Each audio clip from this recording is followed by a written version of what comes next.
Okay, you're too fucking stupid. All you know is your hamburger, and you're just defending eating hamburgers. That's all you're doing. You're so insecure. You're such a little tiny-minded person that all you're doing is scheming. How can I eat more hamburgers? I have to justify eating more hamburgers because I'm addicted to hamburgers. Okay, so I'll just cut your whole philosophy into some sort of anal turd, okay?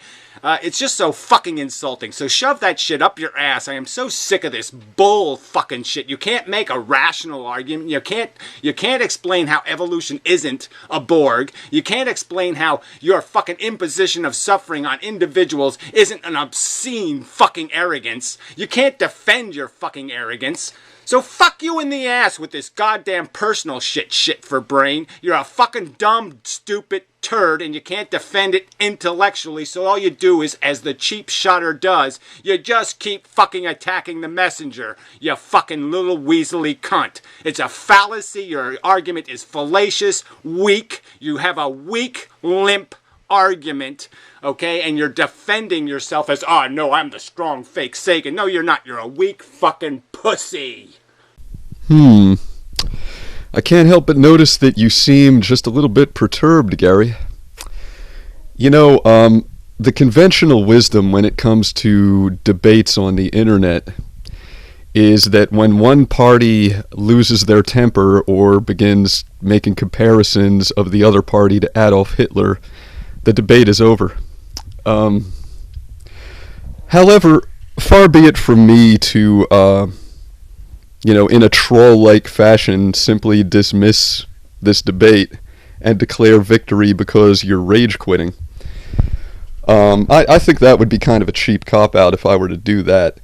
And after all, shouting and insults are kind of par for the course with you, and I really just gloss over that stuff. I consider that is your style, your argumentation style. And I'm less concerned with style than substance. So, you can call me a retard, a selfish, whatever the hell else you said, a hamburger eater. And that doesn't really bother me.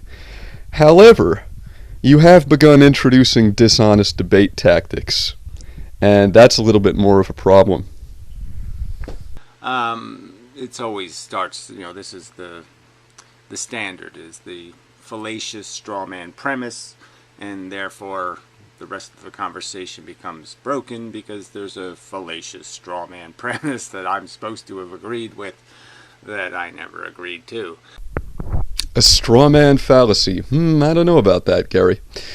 Now, a straw man fallacy, for anybody who doesn't know, which I'm sure is nobody, is where you will create a weaker substitute for your opponent's argument and then refute that instead of refuting the actual argument. So, for example, an environmentalist argues for reducing carbon emissions, and then an auto industry expert refutes the environmentalist by saying, oh, well, this guy wants to restrict the right of free travel, and I don't agree with restricting the right of free travel. Well, that would be a straw man fallacy, because the environmentalists never argued for the reduction of the right of free travel. They merely argue for the reduction of carbon emissions. Now, you've accused me of employing a straw man fallacy against you, Gary, and if I understand correctly, what this seems to be in reference to is the description in my most recent video, which reads as follows. To the Ephelist, life itself is a Ponzi scheme, whereby the chumps who have already bought into it can only mitigate their losses by suckering new victims into the scheme through procreation. Gary, I think I've adequately distilled the essence of your philosophical position, and if you disagree, I'd like for you to explain in a clear and lucid way why you disagree. I've heard you say things in your videos such as procreation is an act of rape against the rights of the unborn, that it's a deprivation of rights to create a new life and bring a new sentient biological life form into an existence defined by suffering and pain. That is the crux of your philosophical position, Gary. How have I employed a straw man fallacy? In fact, if there's any fallacy going on here, I think it's an attempted goalpost move on your part. You know, I've made some very difficult to dismiss objections to antinatalism, and rather than dealing with those, you're trying to move the goalpost. You're trying to redefine your original position to evade the objections that I've raised to it. So if you don't accept the premise that suffering is very different than comfort... Gary, you already know that I don't accept that premise. Unless you really only did watch the first 3 minutes of my video, which I've noticed is the only part you responded to, even though I asked you a number of questions in my last video, and you haven't answered any of them. But I also spent a significant portion of the video talking about the nature of pleasure and pain and how they are subjective and interchangeable. So, yeah, your premise that there's a world of difference between suffering and pleasure is one that I roundly reject. I mean, you should know that. Allow me to go into a little bit further detail. The example that you've used to illustrate the difference between good and bad, pleasure and pain, is eating a cupcake or having a nail driven through one's eye. Obviously, eating the cupcake is good and it represents pleasure, whereas having the nail driven through one's eye is bad and it represents suffering and pain. However, there's nothing objectively good about eating a cupcake, and there's also nothing objectively bad about having a nail driven through one's eye. Value is created in the mind. It's created through our subjective experience of external stimuli. And it has everything to do with perception. Perception defines reality. You're actively creating reality moment to moment through your perceptions of the external world around you. I'll just shit, and the shit will be washed downstream. I don't use the water that goes downstream.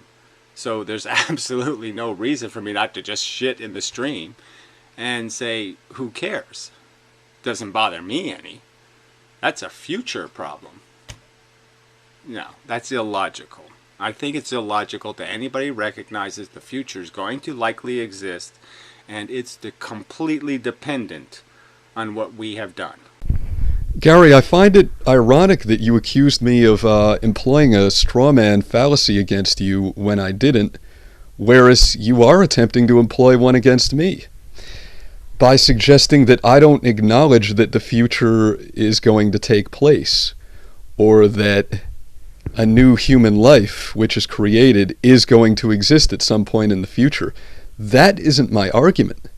My argument was that if parents can alleviate some of their suffering of their own existence and increase their own happiness and comfort by bringing in a new life into the world, by creating a child to make themselves happy, then don't the rights of the parents who actually exist and therefore are capable of having rights, don't those rights supersede the presumed anticipated rights of an entity which does not yet exist? Now, my argument is not that the child will not exist in the future. The child will exist in the future, but the child does not exist at present. So if we're going to weigh the rights of one person against the rights of another person, then my argument is that the rights of the person who exists are a little bit more important than the rights of the person who does not exist. Anyway, Gary, you know, this has been very illuminating for me, and I've really enjoyed this interaction, but if you'll pardon my saying so, it seems like you're running out of steam. So let me tell you what's going to happen next. If you want to continue this debate and keep it going, then I expect you to answer the questions I addressed to you in my last video entitled More Questions for Gary, parentheses, philosophical rather than personal. And it'll be very easy for you to identify those questions because they're always prefaced with a statement such as, here's a question for you. All right. Now, if you choose to do that, then we can continue having this debate. But if you choose not to do that and you just want to rage for the camera and insult me and employ some pretty devious logical fallacies of your own, then I'm afraid we've taken this as far as it can go, and I'm going to just have to go back to making my videos and you can go back to making yours.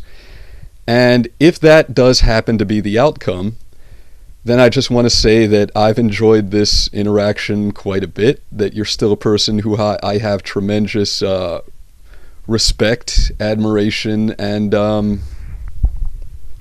positive sentiment for. And, I think this has been mostly constructive.